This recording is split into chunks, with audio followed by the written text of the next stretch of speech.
Assalamualaikum warahmatullahi wabarakatuh. Selamat pagi. Baiklah, di sini saya sebagai moderator dari kelompok 2. Kami akan menjelaskan materi kami tentang ikatan kimia organik, muatan formal, dan perhitungan rumus empiris molekul yang memiliki 8 poin, yaitu kimia organik, ikatan ionik, ikatan kovalen polar, ikatan kovalen karbon, muatan formal, rumus molekul, dan pirolisis yang akan dijelaskan oleh rekan-rekan saya. Baiklah, di sini saya akan menjelaskan kimia organik. Kimia organik adalah suatu cabang dari ilmu kimia yang mula mempelajari senyawa-senyawa yang khusus terdapat dalam makhluk hidup. Tidak saja pada makhluk hidup, tetapi ada juga yang terdapat pada senyawa yang terdiri atas unsur karbon, hidrogen, dan unsur lainnya. Ikatan kimia organik memiliki unsur karbon yang sifatnya unik, yaitu 1. Dapat berikatan dengan sesama unsur karbon membentuk rantai karbon. 2. Dapat berikatan dengan unsur-unsur lain. 3. Mempunyai banyak kemungkinan struktur atau isomer. 4. Mempunyai banyak kemungkinan reaksi yang terjadi. Karbon adalah unsur bukan logam. Karbon merupakan unsur periode 2 golongan 4A. Karbon dibentuk oleh elektron untuk menyelesaikan oktetnya atau membentuk 4 ikatan. Karbon dapat membentuk rantai alifatik atau alkana, alkena, alkuna, dan siklik bezen.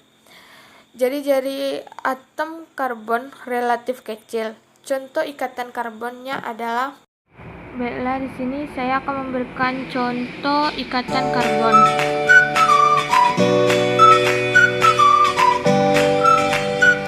Contohnya ikatan kovalen tunggal.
Ikatan ionik.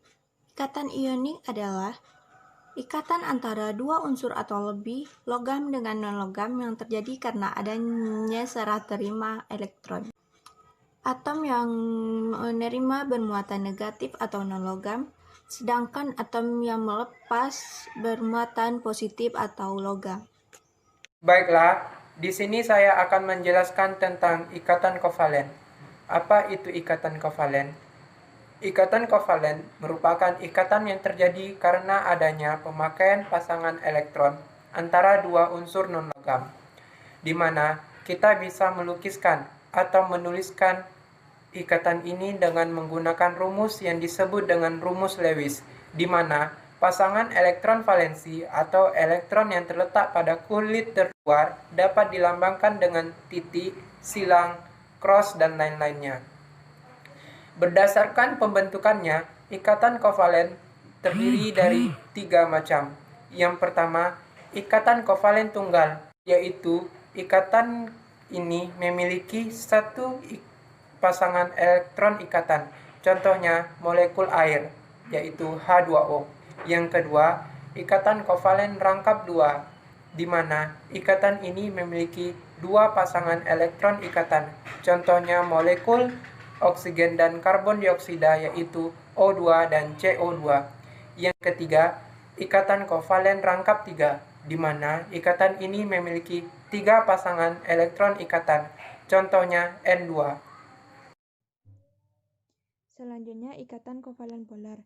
Ikatan kovalen polar adalah ikatan di mana pasangan elektron ikatan tertarik ke salah satu atom yang memiliki elektronegativitasnya lebih kuat, atau ikatan kovalen yang terjadi antara dua atom yang berbeda. Tetapi ada juga ikatan kovalen polar yang terjadi antara dua atom yang sama tetapi memiliki keelektronegatifan yang berbeda. Ikatan kovalen karbon. Ikatan kovalen karbon disebut juga ikatan kovalen nonpolar karena pasangan elektron ikatan tertarik sama kuat ke semua atom.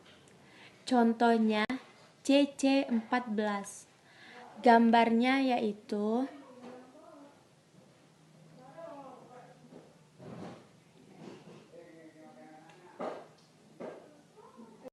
Baiklah, saya akan mempresentasikan tentang muatan formal. Muatan formal adalah muatan suatu atom dalam molekul atau ion poliatomik jika semua elektron yang digunakan berikatan itu dibagi rata di antara atom-atom yang berikatan itu.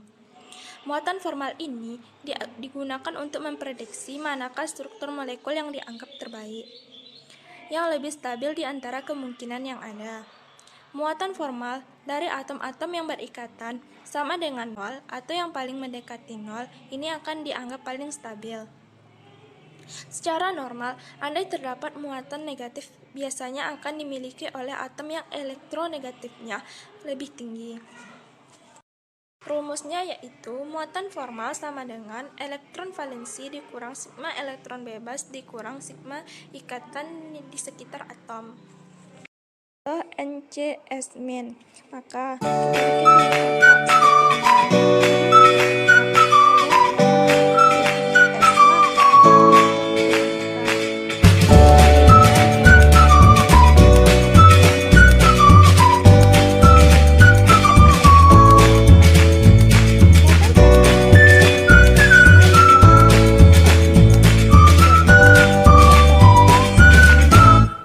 muatan formal C sama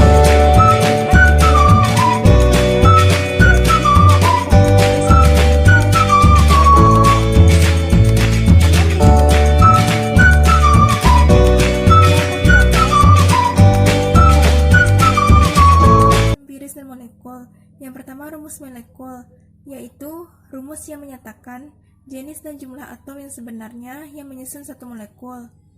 Yang kedua, rumus empiris, yaitu rumus yang menyatakan jenis dan perbandingan paling sederhana atom-atom penyusun satu molekul. Contohnya karbohidrat dengan rumus molekul C6H12O6, sedangkan rumus empirisnya adalah CH2O6. Selanjutnya adalah pirolisis. Pirolisis adalah dekomposisi termokimia bahan organik melalui proses pemanasan tanpa atau sedikit oksigen atau bereaksi kimia lainnya, di mana material mentah akan mengalami pemecahan struktur kimia menjadi fase gas. Pirolisis adalah kasus khusus termolisis. Pirolisis ekstrim yang hanya meninggalkan karbon sebagai residu disebut sebagai karbonisasi. Dalam banyak aplikasi industri, proses ini dilakukan di bawah tekanan dan pada suhu operasi di atas 430 derajat Celcius. Untuk limbah pertanian, misalnya, suhu yang khas adalah 450 sampai 550 derajat Celcius. Sekian presentasi hasil kelompok kami. Jika ada kesalahan mohon dimaafkan. Assalamualaikum warahmatullahi wabarakatuh.